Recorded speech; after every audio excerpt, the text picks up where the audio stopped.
सीकर की इस पावन धरा पे आज के सदस्यता महाअभियान के कार्यक्रम में मंच पे विराजमान आदरणीय पुखराज जी गर्ग और मंच समस्त पार्टी के पदाधिकारीगण, मेरे सामने विराजमान पिता तुल्य बुजुर्गजन, नौजवान साथियों, प्यारे बच्चों, सबसे पहले तो मैं सीकर जिले की पूरी टीम को दिल की गहराइयों से धन्यवाद दूंगा कि आप लोगों ने बड़े अच्छे कार्यक्रम का आयोजन किया। लेकिन आज हमारी संगठनात्मक बैठक की यदि हम बात करें, हमने रैलियां भी बहुत कर ली प्रदेश के अंदर, और सीकर की जब रैली थी तब मुझे 3-4 दिन रुकने का भी मौका मिला। बहुत सारे चेहरों को जब मैंने आते इधर उधर नजरें में दौड़ा रहा था तो मुझे ऐसा लगा कि आप लोग पार्टी बनने से पहले भी आप हनुमान जी को अपना बड़ा भाई मान के और उनको समर्थन, उनको आशीर्वाद देने के लिए आप हमेशा तैयार रहे। आज चूंकि संगठनात्मक बैठकों की आवश्यकता, क्योंकि हमारे सुप्रीमो हनुमान जी बेनीवाल एक किसान का बेटा, जिसने राजस्थान के अंदर पहली बार सोचा कि मैं मेरे किसान भाइयों को, मैं मेरे किसान पुत्रों को सदस्यता से सत्ता की ओर लेके जाऊंगा। एक बहुत बड़ी थीम राजस्थान के अंदर लेके, एक बहुत बड़ी कल्पना किसान के बेटे ने की। बाकी दोनों राष्ट्रीय पार्टियां जो है वो तो एक काम करती है कि सदस्य बनाओ और उन सदस्यों से अपने नेताओं की दरियां बिछो। इसके अलावा ज्यादा काम उन्होंने नहीं किया। ये तो हम सबका परम सौभाग्य है कि हमें ऐसा व्यक्ति मिला, हमें एक ऐसा कैप्टन मिला जो ये कहता कि मैं अंगुली पकड़ के अपने छोटे भाइयों को सत्ता के शिखर तक लेके जाऊंगा, मैं राजस्थान के अंदर व्यवस्था परिवर्तन करूंगा। ये सही बात है कि देश की आजादी के 75 वर्ष बाद पहली बार किसी किसान के बेटा ने सोचा कि राजस्थान के अंदर व्यवस्था के अंदर परिवर्तन होना चाहिए।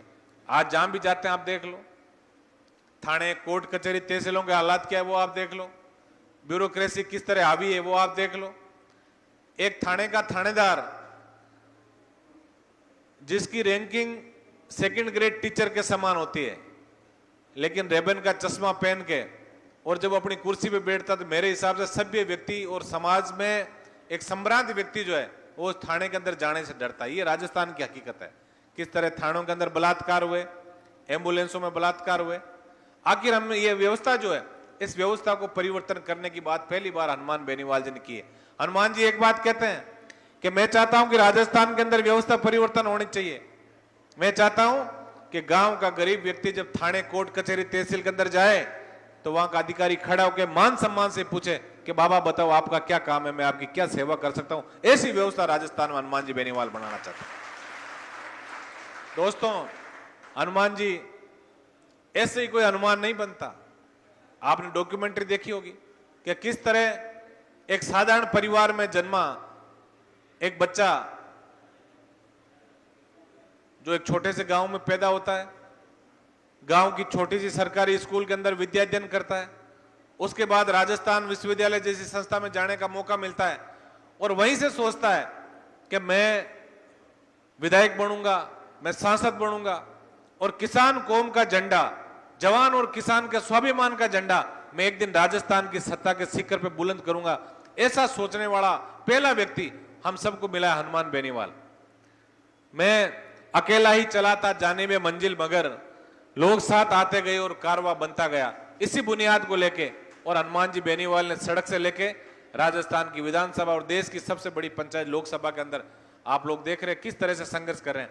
मैं कल की बात, आप लोगों ने वीडियो देखा होगा कि किस तरह एमपी और एमएलए, मैंने अक्सर देखा है कि 200 विधानसभा के जो मेंबर हैं उन 200 मेंबरों को हम ही नहीं जानते एक दूसरे को। ये हकीकत बात है। यदि राजस्थान की हम बात करें तो 200 विधायकों को एक किसी भी विधायक को कह देना कि 200 विधायक कौन है, किस विधानसभा से कौन व्यक्ति प्रतिनिधित्व करता है और उसका चेहरा और नाम यदि बता दें, मेरे हिसाब से तो कोई नहीं जानता।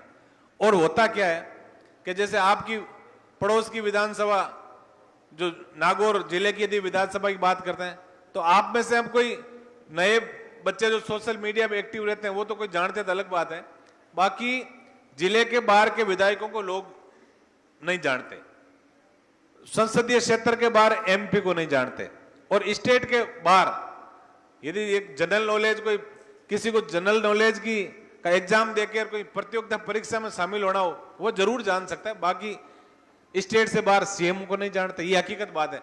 लेकिन कल जिस तरह लोकसभा के अंदर बहस चल रही थी, आप सबने देखा कि सभापति ने सिर्फ 3 मिनट बोलने का मौका दिया हमारे हनुमान जी बेनीवाल को, और एक एक मिनट का कह 11 मिनट तक बोल के, और उन्होंने मणिपुर की हिंसा से लेके हमारी मातृशक्ति कैसे सशक्तिकरण हो उससे लेके, जोधपुर की जो गैंग रेप की घटना से लेके, बजरी माफियाओं से लेके, पेपर जो लीक हो रहे हैं इन गिरोह से लेके, और राजस्थान ही नहीं पूरे भारत की तमाम जो बड़ी बड़ी समस्या थी उनकी तरफ पूरे सदन और देश का ध्यान आकर्षित किया।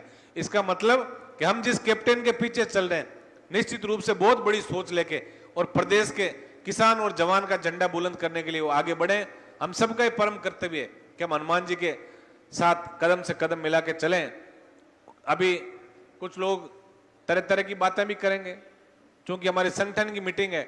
और मैं एक बात कहता हूं हमेशा, संगठन की मीटिंग जहां भी हो, मैं जब ये मीटिंग शुरू हुई मैंने आधे घंटे, क्योंकि दूरी बहुत थी, पहले हमारा कार्यक्रम नागौर से सुजानगढ़ था, फिर सुजानगढ़ से रतनगढ़ था, फिर यहाँ था, फिर भी मैं सोच रहा था बार बार, मैंने यहाँ जो कार्यक्रम के आयोजक है उनसे लगातार मैं संपर्क में भी था। मेरा ये प्रयास था कि संगठन की मीटिंगों में कम से कम, क्योंकि देखिए जब मैं आया था तब बहुत सारे लोग थे, कुछ लोग चले गए, ये सही बात है।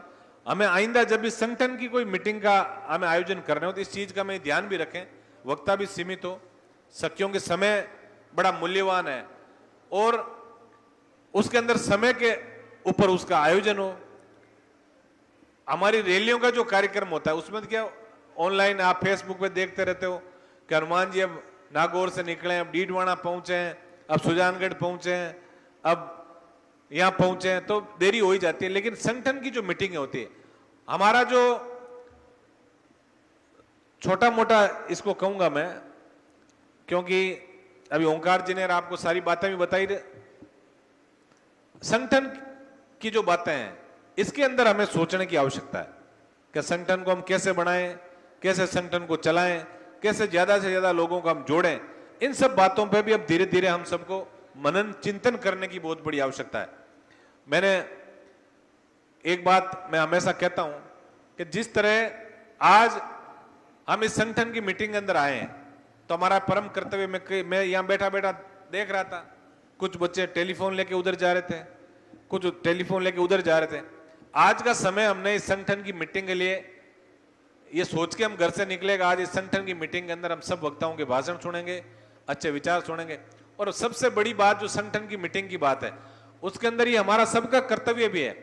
मैं भी बैठा बैठा सुन रहा था, जिसने भी अपने अपने विचार व्यक्त किए, क्योंकि कई बार हम नहीं सोचते लेकिन बहुमूल्य विचार कोई भी व्यक्ति व्यक्त कर सकता है, उस बात को हम यहां से लेके जाएं, वो हमारे काम की बात हो सकती है। क्योंकि बुजुर्ग जो बैठे हैं वो जरूर जानते हैं, लेकिन कई बच्चे इसके बारे में नहीं जानते कि महाभारत काल के अंदर जब अभिमन्यु सुभद्रा जी के गर्भ में पल रहे थे, तब अर्जुन ने चक्रव्यूह को भेदने की सारी बात उनको सुभद्रा जी को बता रहे थे, लेकिन जब चक्रव्यूह के अंदर घुसने तक की बात थी तब तक तो सुभद्रा जी जाग रहे थे, और जो ही वो बात वहां पहुंची और सुभद्रा जी को नींद आ गई, और उसका परिणाम क्या रहा कि अभिमन्यु जो चक्रव्यूह में घुस तो गए, लेकिन चूंकि उनकी माताजी सुभद्रा जी को नींद आ गई थी, उसका खामियाजा जो है वो अभिमन्यु को भुगतना पड़ा और वो सकुशल बाहर नहीं आ पाए।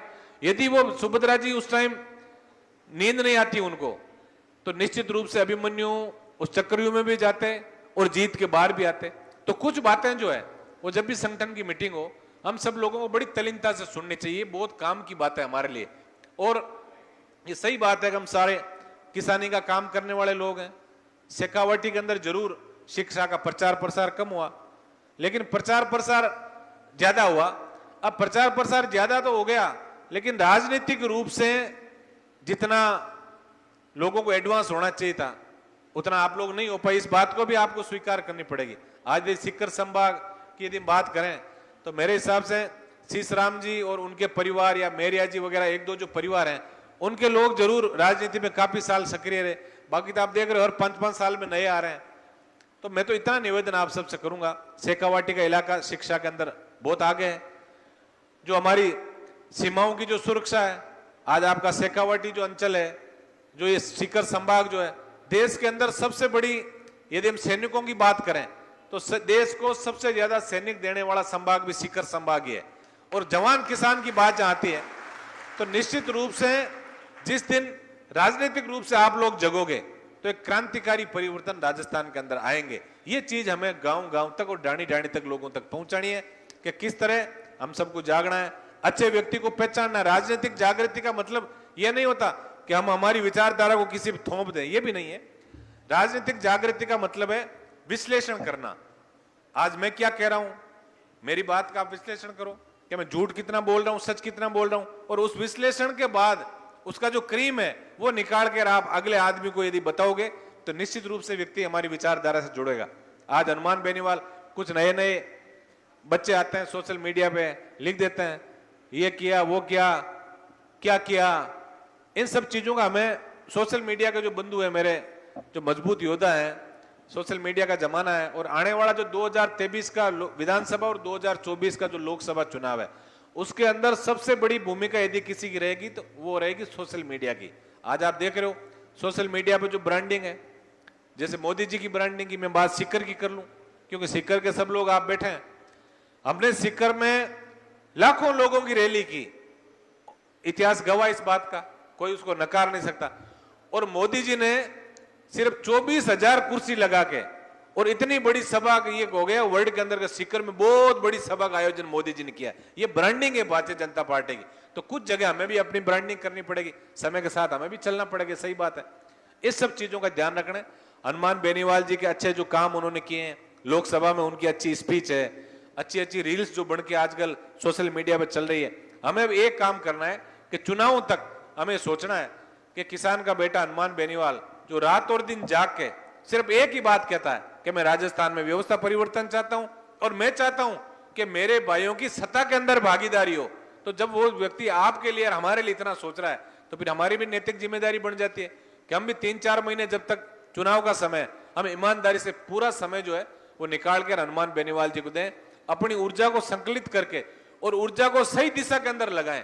मैं कई बार सोशल मीडिया पर भी देखता हूं कि कोई, अच्छा भारतीय जनता पार्टी और कांग्रेस के पास मुद्दे कुछ ही नहीं है।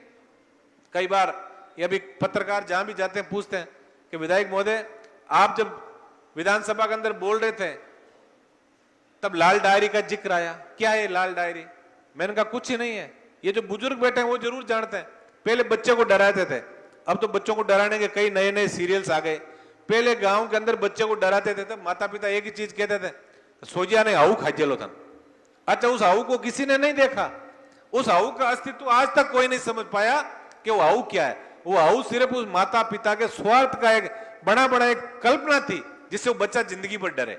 ये लाल डायरियां, पीली डायरियां, काली डायरियां, नीली, ये लेके आएंगे अभी, क्योंकि चुनावी साल है, इनको कोई सगु पर छोड़ना है।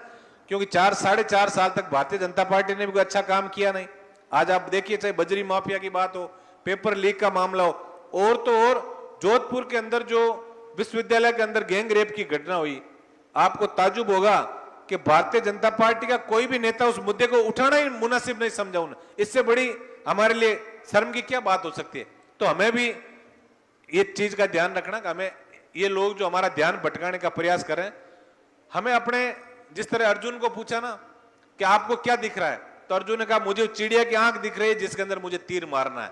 तो हमें सिर्फ एक ही चीज दिखनी चाहिए कि हनुमान बेनीवाल की विचारधारा, बोतल का चुनाव चिन्ह और हम सब की सत्ता में भागीदारी कैसे हो, इस चीज का ही हमें ध्यान रखना है। तो आने वाला चुनाव बहुत नए क्रांतिकारी परिवर्तन निश्चित रूप से राजस्थान में लेकर आएगा। मैं तो इतना ही निवेदन आप सबसे करूंगा कि हमें धरातल पे काम करना होगा। अभी जिस तरह से बता रहे थे, हमने जो 31 तारीख को हमारे सुप्रीमो ने आगाज किया बीएम बिरला ऑडिटोरियम में, और उन्होंने मिस कॉल का नंबर लॉन्च किया 77-328 77-328। इस पे कोई मिस कॉल देगा वो पार्टी का सदस्य बन जाएगा। अब चूंकि राजस्थान भौगोलिक दृष्टि से इतना बड़ा स्टेट है कि कई परिवारों में, और हम, ये सही बात है कि हमारी ताकत किसान और जवान ही है। अब किसान परिवारों में कईयों के पास मोबाइल नंबर नहीं है, या जैसे माता बहन है उनको आप मिस कॉल का जाके कहोगे तो वो थोड़ी हिचकिचाती भी है, पता नहीं कौन आदमी, क्योंकि 75 वर्ष से इन ठग जो है, ठगों ने जो राज किया देश और प्रदेश के अंदर, इन्होंने ऐसा माहौल एक प्रदेश के अंदर तैयार कर दिया कि आज जैसे कोई पूछता है कि साहब आपने मिस कॉल दिया और ओटीपी क्या है, आप ओटीपी का नाम लेते ही गांवों के अंदर लोग चमकते हैं, क्योंकि बार बार बैंक वगैरह ये लिखते रहते हैं कि आपने ओटीपी किसी को बता दिया तो आपका बैंक का खाता खाली हो जाएगा। तो मैं आपसे यह विशेष आग्रह करूंगा कि ये अब ऑनलाइन के साथ साथ जो ऑफलाइन का हमारा जो एक ये लेके आए हम, इसके अंदर ये बुक आप सबको उपलब्ध हमने करा दी आज। इस बुक के अंदर सबसे पहले लिखा हुआ नाम, आप लोग चाहें तो इस बुक को खोलें जरा, ताकि आपके और हमारे सबके काम आएगी, क्योंकि कई तरह की अभी क्यूरी जो है वो लोगों से हमारे पास टेलीफोन के माध्यम से, सोशल मीडिया के माध्यम से आ रही है कि अब क्या करना है, जो मिस कॉल आ गए उनको कैसे आगे भेजना है। तो देखिए, मिस कॉल जिसने भी किया वो राष्ट्रीय लोकतांत्रिक पार्टी का सदस्य तो अपने आप ही बन गया। अब ये जो आप जो उसका जो एसएमएस ओटीपी नहीं कहेंगे, ये कहेंगे मिस कॉल किसी ने दिया और उसके इनबॉक्स में मैसेज आ गया 6 नंबर के डिजिट का। अब उस 6 नंबर का डिजिट का यदि आप देखोगे तो उससे मोबाइल फोन से पूछ के और उसका सदस्यता क्रमांक जहां लिखा है वहां उसका 6 नंबर का आप जो आ रहा है वो आप 6 डिजिट का नंबर आप यहां लिखोगे और अपनी जिन जिन लोगों ने आईडियां बनाई है वो लोग यदि अपनी आईडी के मार्फत यदि भेजोगे तो वो आपकी आईडी में काउंट होगा। ये हमने जो व्यवस्था जो की है इस बार इसलिए की है कि हनुमान जी ने कहा है और गीता भी सिखाती है कि कर्म किए जा फल की इच्छा ना कर रहे इंसान, और जैसा कर्म करेगा वैसा फल देगा भगवान। तो हनुमान जी ने कर्म आधारित इस बार ये ऐप जो लॉन्च किया है इसके अंदर ये कहा कि जो व्यक्ति ज्यादा मेहनत करेगा उसको 31 अगस्त के बाद जब हमारी कार्यकारिणी घोषित होगी उसके अंदर राजस्थान के अंदर संगठन के अंदर ऐसे व्यक्तियों को हम लेंगे। उन लोगों की हमें जरूरत है, हमारे पास भाषण देने वाले, आंदोलन करने वाले और ऊर्जा से पूरे सरोवर लबरेज जो युवा है वो बहुत बड़ी तादाद हमारे पास है, लेकिन संगठन की बातें, ये सही बात है, हम लोग कम जानते हैं, क्योंकि आज तक दोनों पार्टियों ने जो बारी बारी से जो राज किया उन्होंने कभी हमें सिखाया नहीं, इस चीज से तो हमें दूर रखा। उनको ये पता था कि ये हथियार यदि किसान कौम के युवा और किसानों ने जिस दिन इस्तेमाल करना शुरू कर दिया, संगठन में एक जगह बैठकर एक दूसरे के विचार सुन के और आत्म मंथन करना जिस दिन किसानों ने शुरू कर दिया, उस दिन सत्ता की चाबी किसान के हाथ में होगी। इसलिए उन लोगों ने हमें कभी संगठन के बारे में सिखाया ही नहीं। तो अपने लिए सबसे महत्वपूर्ण चीज ये कि अनुशासित तरीके से हम जहां भी जिसके घर में जाए, बड़ा हमें उनसे आग्रह भी करना है कि हम आए आपके पास और हम हनुमान बेनीवाल जो राजस्थान के अंदर किसान और जवान का झंडा बुलंद करना चाहता है उसकी टीम के सिपाही है, और हम आपको हनुमान बेनीवाल की रीति नीति बताने और हनुमान बेनीवाल के साथ उनकी टीम के अंदर जोड़ने के लिए हम आपके घर आए। तो आप इस नंबर पर मिस कॉल दें। अब मिस कॉल की बात तो हो गई, अब ऑफलाइन, अब जिस परिवार में हम गए, मैंने कई ये देखा, मैं पिछले 4-5 दिन से देख रहा हूं, जिस परिवार में गए उसमें 7-8 मेंबर हैं लेकिन फोन मात्र 3 लोगों के पास ही है। अब उन 4 लोगों को तो हमने सदस्य बनाना ही छोड़ दिया, तो हमारी संख्या कैसे बढ़ेगी। इसलिए जिन हमारी माताओं बहनों या हमारे बुजुर्गों के पास मोबाइल नहीं है उनका भी नाम, जिला, विधानसभा और उस परिवार के मुखिया का या उस परिवार में कोई एक्टिव आदमी है उसका रेफरेंस यहां लिख के और उसके मोबाइल नंबर आप लिख दो, ताकि हमारी आईटी टीम जो काम कर रही है वो अपने आप आंकड़े उठा लेगी। इस सॉफ्टवेयर में सब कुछ है, क्योंकि आज जन आधार और आधार कार्ड से सारे मोबाइल भी लिंक है। तो हमें मेंबर जिस घर में जाएं सब लोगों को हमें सदस्य बनाना है और वहां से बना के या लिख के ले, और शाम को जब आप घर आओ तब आप बैठ के और अपनी आईडी से भी इसको भेज सकते हो, ताकि वो जो है वो आपके खाते के अंदर जुड़े। अभी हनुमान जी ने जो ये लॉन्च किया है इसके अंदर रोज आप देख रहे हो डेली हम 10 जो योद्धा जो सबसे ज्यादा हमारे मेंबर बनाते हैं उन लोगों के हम पब्लिश करते हैं उनके फोटो के सहित, और 20 जो टॉप 20 है उनके मोबाइल नंबर हमारे पास आते हैं, हम उनको टेलीफोन भी करते हैं। एक एप्रिसिएशन की बात है, उनको धन्यवाद भी देते हैं कि आप लोग निश्चित रूप से हमारे संगठन में अच्छा काम कर रहे हो। और मैं तो कहता हूं अच्छा काम कोई भी करे उसको रिवार्ड मिलना चाहिए। मेरी तो यही आज से आज तक ये रही है, क्योंकि जो अच्छा काम करेगा उसको रिवार्ड मिले। और विज्ञान भी यही चीज कहती है कि सर्वाइवल ऑफ द फिटेस्ट, ये विज्ञान कहते, हम नहीं कहते। और लंबे दिनों तक संगठन में जिंदा भी वही रहेगा, ये भी सही बात। कोई मेरे जैसा आलसी व्यक्ति जो चाहेगा हमेशा मैं हनुमान जी के पास रहूं, काम कुछ नहीं करूं, तो ज्यादा दिन वो हनुमान जी के पास भी नहीं रहेगा। ये भी क्योंकि विज्ञान पहले बना, पार्टियां बाद में, संगठन बाद में। मानव सभ्यता जब आई तो विज्ञान के साथ साथ हम लोग चले। तो निश्चित रूप से हम सब जो संगठन में अच्छा काम करना चाहते हैं, हमारी जो ये अपेक्षा है कि इस पार्टी से जुड़ के और हमें बहुत लंबी दूरी तक सत्ता का रास्ता देखना है और मेहनत करनी है, वो व्यक्ति जरूर पूरी मेहनत करें। बहुत अच्छा आपके पास ऑप्शन है और इसमें मेहनत करोगे तो कभी आज आप यहां बैठे हो, कल आप यहां बैठोगे। निश्चित रूप से ये बात, ये तो परिवर्तन संसार का नियम है। और अच्छा काम करेगा उसको कोई न कोई मॉनिटर जरूर कर रहा है। उसका सबसे बड़ा उदाहरण आपके सामने मैं हूं। मेरे को शायद पार्टी के का जब गठन हुआ 2018 से पहले जो ओंकार रैलियां हुई, उन ओंकार रैलियों के अंदर सारी रैलियों का की व्यवस्था के अंदर सबसे अग्रणी भूमिका में मैं रहता था। जागना, सारी व्यवस्थाएं करना। और जब सिक्कर की रैली हुई तब भाई ओंकार जी, यहाँ की पूरी टीम जो है वो हमसे संपर्क में थी लगातार। मैंने कभी ये नहीं सोचा जीवन में, मैं अपनी बात बता देता हूं और मैं झूठ नहीं बोलता, मैंने कभी जीवन में ये नहीं सोचा कि राजस्थान की विधानसभा में 200 जो प्रतिष्ठित व्यक्ति चुन के जाते हैं उस सीट पे मैं कभी जाके बैठूंगा। ये मेरे अच्छे कर्मों का फल है कि मैंने मेहनत की। और जब हनुमान जी लोकसभा में चले गए तो हनुमान जी ने कहा जनता जनार्दन क्यों सर की है, यही मेरा आला कमान है और आप लोग तय करें भाई क्यों सर का टिकट किसको मिलना चाहिए। तो लोगों ने सबने ये एक सुर में कहा कि आपकी अनुपस्थिति में नारायण जी हमारी सेवा करते थे। नारायण जी ने आपका मैनेजमेंट छोटा मोटा जो आप काम कहते थे मैं उतना ही काम करता था। मैं आज तक इतना ही मैंने काम किया जितना हनुमान जी ने बताया। और ये हो सकता है कई बार जैसे ये चीज यहाँ पड़ी हो रस्ते में, हनुमान जी उपस्थित नहीं हो तो फिर मैं अपना दिमाग का भी इस्तेमाल करूं, मैं इसको सही जगह रख दूं। ये काम मैंने किया और उसका नतीजा जो है वो आज आपके सामने है कि एक किसान का बेटा जिसने कभी राजनीतिक रूप से नहीं सोचा, मैं शुद्ध रूप से बीएससी किया मैंने, उसके बाद मैंने एमबीए किया पोदार इंस्टीट्यूट से, जहां से बहुत विरले ही लोग एमबीए करते हैं। मुझे वहां एमबीए करने का सौभाग्य प्राप्त हुआ और मेरी इच्छा ये जरूर थी कि कहीं न कहीं मल्टीनेशनल कंपनी के अंदर जाके, और मैंने गुडियर इंडिया लिमिटेड के अंदर 6 महीने मैनेजमेंट ट्रेनिंग ग्रुप में काम भी किया। मैंने कभी नहीं सोचा कि राजस्थान की विधानसभा में मैं जाऊंगा, मेरा कोई राजनीतिक भविष्य है। लेकिन इस सेवा का मौका जो मुझे मिला, इस सेवा का ही मेवा मुझे मिला कि आज राजस्थान की विधानसभा में मुझे बोलने का और आप सब लोगों को संबोधन का मुझे मौका मिला। इसलिए आप मेरे से प्रेरणा लेके और ईमानदारी से ये चीज सोचनी है कि जिस भी संगठन में रहें, जिस व्यक्ति के हम साथ रहें, समर्पण भाव अपनाओ। ये तो हो गई एक बात। दूसरी बात, कई बार ये होता है कि संगठन में आपको और मेरे को भी लगता है, मैं भी इंसान हूं, ये इंसानी प्रवृत्ति है।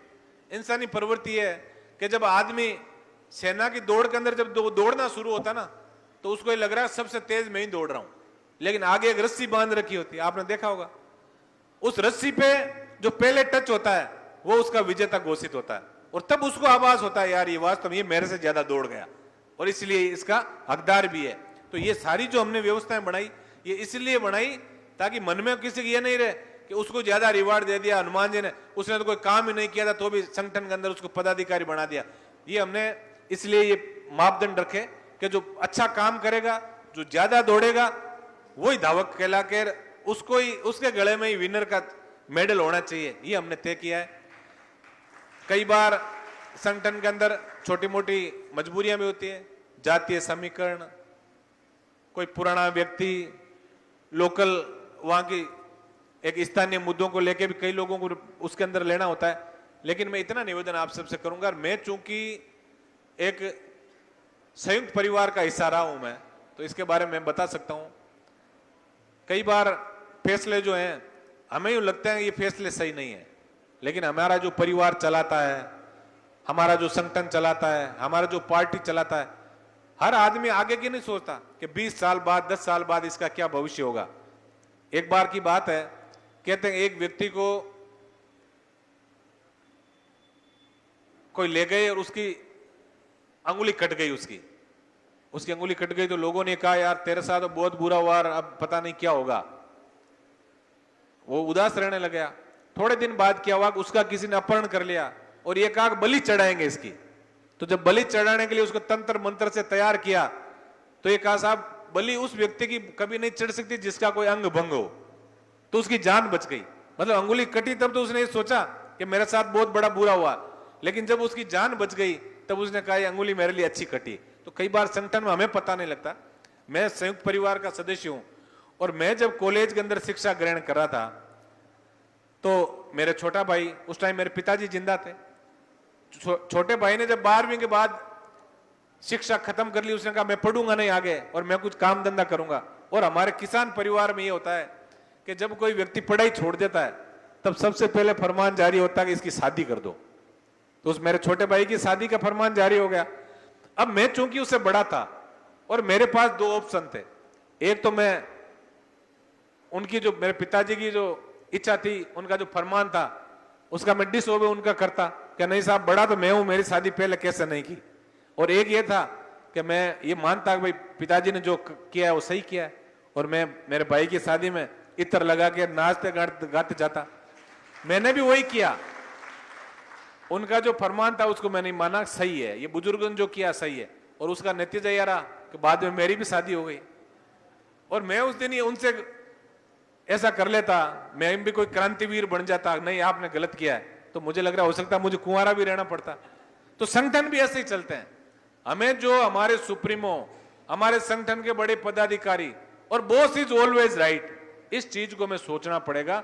संगठन ऐसे नहीं चलते, अपने को बिल्कुल सोचना, हमारा समर्पण भाव बॉस के प्रति होना चाहिए कि भाई बॉस इज ऑलवेज राइट, जो कर दिया वो सही है। किसी को पदाधिकारी बना दिया, अब उसके साथ वाले को लगता है यार इसको कैसे बना दिया, तो उसके पास सबसे बड़ा ऑप्शन ये है कि वो जो पदाधिकारी बना है वो सही दिशा के अंदर आगे दौड़ रहा है, आप भी उसके साथ साथ दौड़ो। और आप यदि उससे आगे निकल जाओगे तो सामने बैठे व्यक्ति को अपने आप पता लगेगा नहीं नहीं ये सही नहीं है भाई, मेरी चॉइस रॉन्ग है और ये राइट है, तो अगली बार आपका नंबर आ जाएगा। इसलिए ये चीजें भी हमें सीखनी है।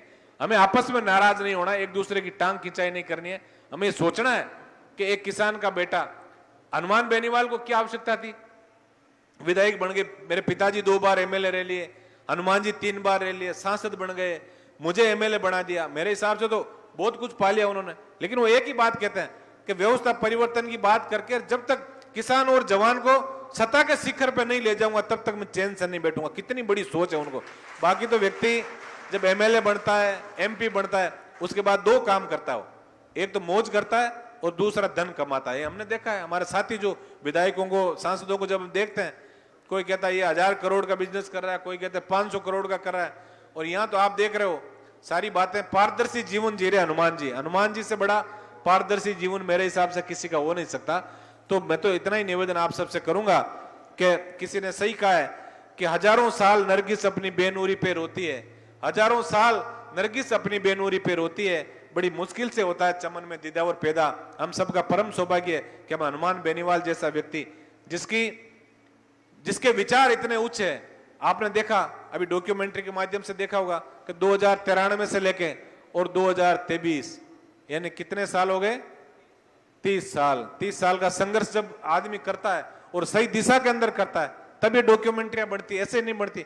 इसलिए आप भी ऐसे कोई व्यक्ति सोचता है कि मुझे भी नारायण बेनीवाल की जगह भाषण देना है, मुझे हनुमान बेनीवाल जैसा बनना है, मुझे भी इस मंच पे बैठना है, तो अपने को 2-3 बातें संगठन की याद रखनी पड़ेगी। अनुशासन, और कोई भी अपना पदाधिकारी जो सीनियर है उसको हम सीनियर समझेंगे। आपने देखा, और आप तो सब किसान परिवार के लोग हो, आपको मेरे हिसाब से सत्ता, संगठन, इनकी बातें समझाने की आवश्यकता नहीं होगी, तो होनी चाहिए। क्योंकि हमने देखा है, ताऊ जी बैठे हैं, ये सब जानते हैं कि हमारे गांव में कई उम्र में छोटे होते थे लेकिन पांव बड़ा होता था उनका, होता था नहीं होता, तो कहता नहीं ये हमारा काको है, पग बड़ो है हूं। और उनको इतना ही मान सम्मान मिलता था जितना चाचा को मिलता है कि ये मेरे से इनके पांव बड़ा है। तो हमारी जो सिस्टम जो हमारे बुजुर्गों ने बनाया, हमें कोई बाहर का आके व्यक्ति सिखाए इसकी भी आवश्यकता नहीं है। हमें तो इतना ही ये सब सोच के चलना है, हम एक दूसरे का सम्मान करें, एक दूसरे के साथ चलें। और हमारे भाई हनुमान बेनीवाल ने जो रात और दिन जाके व्यवस्था परिवर्तन की बात जो व्यक्ति करता है, जो व्यक्ति सिर्फ हम मेरे और आपके स्वाभिमान की बात सोचता है, उस हनुमान बेनीवाल को हम कमजोर नहीं पड़ने दें। इसलिए मेरा ये आपसे विशेष निवेदन रहेगा कि ज्यादा से ज्यादा संख्या में आप लोग सदस्य जोड़ें। और इसके अंदर जो अभी बताया, इस पहले पन्ने पे आप अपना नाम डायरी में अभी लिख लें, इसकी मैं आगे आपको बताऊंगा। इसमें अपना नाम, पता, मोबाइल नंबर, और यदि आपने अपनी आईडी बनाई है तो वो आईडी भी आप ये मेंशन करो क्योंकि कई बार ऐसा होता है मैंने बुक भर दी और मैंने इनको दे दी और इनका श्रेय ये ले गए, फिर आपको बैठे बैठे तकलीफ होती है, यार काम तो मैंने किया था, लड्डू ये खा गए, ये सही बात है। तो इसके लिए मैं आपसे निवेदन करूंगा, बुक जो है उसके पहले ये जो पेज है, इस पेज पे अपना नाम, पता, मोबाइल नंबर और यदि आपने आईडी बनाई है तो उस आईडी को भी आप मेंशन करें, ताकि हमारे जो आईटी टीम के लोग जब बैठ के और इसका पूरा लेखा जोखा तैयार करेंगे तब ये पता लगेगा कि सीकर जिले के अंदर कौन सी विधानसभा के किस गांव से किस व्यक्ति ने कितने मेंबर जोड़े। ये सारी काउंटिंग हम लोग करके, और ये सही है, आपको ईमानदारी से भरोसा दिला के जाना चाहेंगे, जो अच्छा काम करेगा वही हनुमान की टीम में सबसे जांबाज व्यक्ति के रूप में आगे खड़ा मिलेगा। मैं इसके अंदर आपने नाम पते सब भर लिए, उसके बाद ये जो लगा है, जो डॉट किए हुए हैं, यहां से अपने को फोल्ड करके और ये जो पन्ना है ये फाड़ना है अपने को, ये फाड़ के उस व्यक्ति को अपने को देना है जो अपने मेंबर बनाया। क्योंकि इसके अंदर हनुमान बेनीवाल की रीति नीति, हमें आप सत्ता में क्यों लाओगे, हमारी क्या विजन है, क्या क्या हमने काम किए, किन किन लोगों से हम लड़ रहे हैं, और किसान जवान के लिए क्या क्या करना चाहते हैं प्रदेश के अंदर, ये सारी चीजें लिटरेचर इसके अंदर लिखा हुआ है। तो ये आप उसको दोगे और वो पढ़ेगा तो निश्चित रूप से उसको कहीं ना कहीं लगेगा, अपनत्व का भाव भी जागृत होगा, वो जरूर सोचने पे मजबूर होगा कि वास्तव में किसान का बेटा, जिसमें सिर्फ कांग्रेस और भारतीय जनता पार्टी के लोगों ने जातिवाद के नारे के अलावा कुछ नहीं किया, कि हनुमान बेनीवाल कैसा व्यक्ति है। मैं आपको एक छोटी सी बात के बाद मैं अपनी वाणी को विराम दूंगा कि आज राजस्थान ही नहीं पूरे देश के अंदर हनुमान बेनीवाल जी से लोगों को कितनी अपेक्षाएं। मैं आंखों देखी बात आपको बता रहा हूं कि मैं अभी दिल्ली बीच में गया हुआ था, तब एक सुतार समाज का लड़का जो है वो टेलीफोन करता है कि हनुमान जी, मैंने कभी आपको वोट नहीं दिया, मैं आपके संसदीय क्षेत्र का निवासी नहीं, लेकिन आज मेरे ऊपर बहुत बड़ी विपदा पड़ी है और मेरे दिल के अंदर ये विचार आया कि आज इस विपदा के अंदर यदि देश के अंदर कोई व्यक्ति मेरी मदद कर सकता है तो वो सिर्फ और सिर्फ हनुमान बेनीवाल है। मेरे पिताजी इस ट्रेन के अंदर, इस बोगी की इस बर्थ के ऊपर जिनका नाम ये है, सफर कर रहे हैं, उनको हार्ट अटैक आ गया और वो ट्रेन चल रही थी गुजरात के अंदर। हनुमान जी ने तुरंत ही रेल के मंत्री और डीआरएम को ट्वीट किए, मैसेज भी किए और टेलीफोन भी किया। और आपको जान के बड़ा आश्चर्य होगा कि थोड़ी देर बाद ही रेलवे वालों का वापस फोन आता है कि एमपी साहब, आपने जिस व्यक्ति की डिटेल मुझे उपलब्ध कराई थी उस व्यक्ति को अगले स्टेशन में हमने उतार दिया है और प्राथमिक उपचार के बाद अब उनकी स्थिति जो है स्टेबल है। देखिए कितनी बड़ी अपेक्षाएं जो देश के अंदर हनुमान बेनीवाल से लोगों को है। जातिवाद की बात करने वाले लोगों को मैं आपके माध्यम से करारा जवाब दूंगा और आपसे भी निवेदन करूंगा, ऐसे कभी मामले जो अखबारों के अंदर आते हैं, किस तरह हमारा अनुसूचित जाति में जब अत्याचार होते हैं तब हनुमान बेनीवाल, बजरी माफियाओं के खिलाफ कौन लड़ रहा है, हनुमान बेनीवाल, इन सब चीजों की ब्रांडिंग भी हमें 2-3 महीने चुनाव तक करनी है। आज से ही आप एक चीज का तो यहां से प्रण लेके जाएं कि हम एक पोस्ट हमारे भाई हनुमान बेनीवाल के लिए रोज हम अपने फेसबुक, इंस्टा, ट्विटर, जो भी आप सोशल मीडिया का अकाउंट चलाते हो, उस पर एक पोस्ट कम से कम रोज, सिर्फ जब तक ये सदस्यता का अभियान चले तब तक सदस्यता अभियान की भी, दूसरे उन्होंने जो अच्छे काम किए उनकी ब्रांडिंग का वो भी आपको कहीं ना कहीं चलाना चाहिए, ताकि लोगों के अंदर जो भ्रांतियां जो फैली है कि नहीं साहब ये तो एक जाति की पार्टी है। आज आप देख रहे हो मंच के ऊपर हमारे उमरदीन जी बैठे हैं, सीताराम जी नाइक को हमने चुनाव लड़ाया सुजानगढ़ से और दोनों पार्टियों को बड़ी टक्कर उस टाइम दी। हमारे अध्यक्ष जी पुखराज जी गर्ग जो एससी समुदाय से आते हैं वो पूरा इन्होंने बागडोर सदस्यता की संभाल रखी है। हमारी बहन इंदिरा जी बावरी और यहाँ सीकर से जो चुनाव लड़े थे खान जी साहब।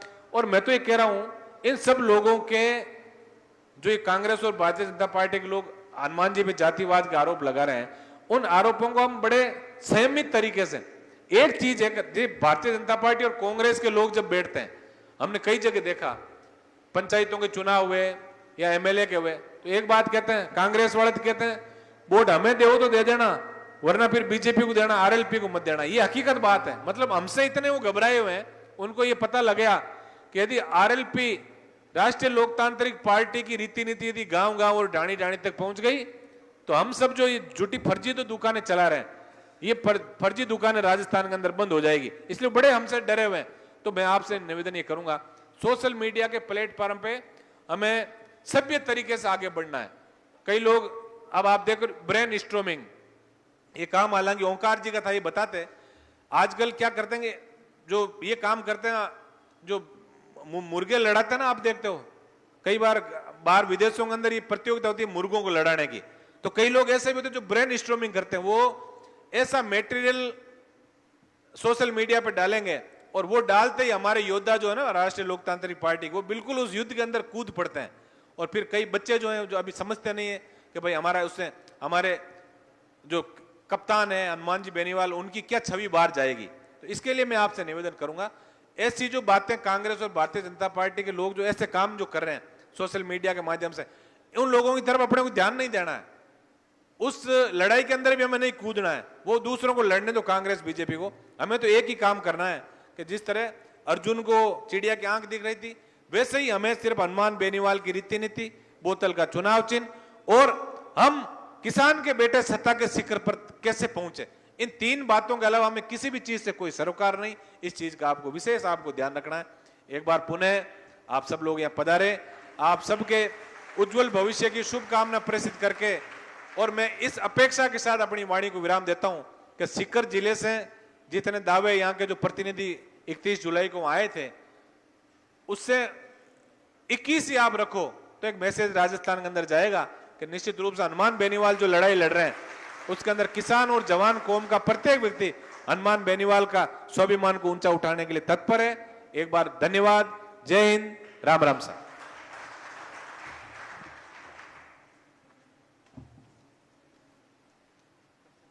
बहुत बहुत धन्यवाद आदरणीय भाई साहब। 2 मिनट विराजिए, मात्र 2 मिनट।